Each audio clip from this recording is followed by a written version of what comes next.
हैन बाटो काट्ने उपयुक्त स्थान भनेको हामीले जहिले पनि जेब्रा क्रसिङबाट बाटो काट्नुपर्छ।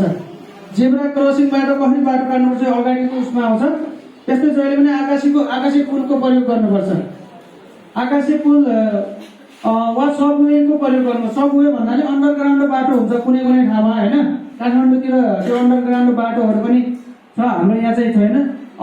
या अन्डरग्राउन्ड बाटो छ भने त्यसको प्रयोग गर्ने, आकाशी पुल छ भने त्यसको प्रयोग गर्ने।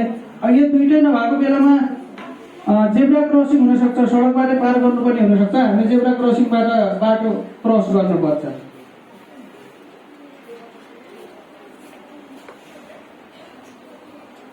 ल हामीले ध्यान दिनुपर्ने कुरा, हाम्रो लागि चाहिँ महत्त्वपूर्ण कुरा, जहिले पनि हामीले चाहिँ बाटो क्रस गर्दाखेरि चारवटा कुरालाई ध्यान दिनुपर्छ के।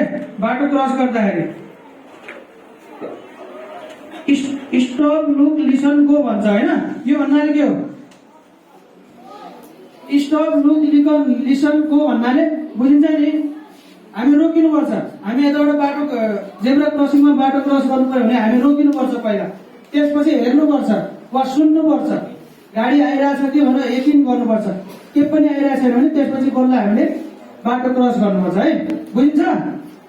हामी यदि बाटो क्रस गर्ने क्रममा छ भने हामी रोकिनुपर्छ। सडक चाहिँ त्यतिको क्रस गर्नु हुँदैन।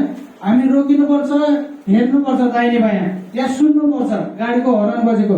त्यसपछि हामी कन्फर्म भयौँ अब गाडी चाहिँ स्पिडमा आइरहेको छैन वा आइरहेको गाडी एकदमै टाढा छ भने त्यसपछि बल्ल हामीले चाहिँ बाटो क्रस गर्नुपर्छ। बुझिन्छ भाइ बहिनीहरू? बुझिन्छ? बाटो कसरी क्रस गर्ने ल भन्नुहोस् त? भन्नुहोस् त।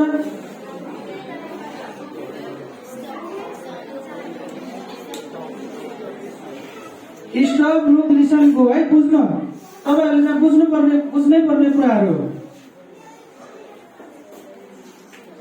यो के हो? हामीले बस बिसौनीबाट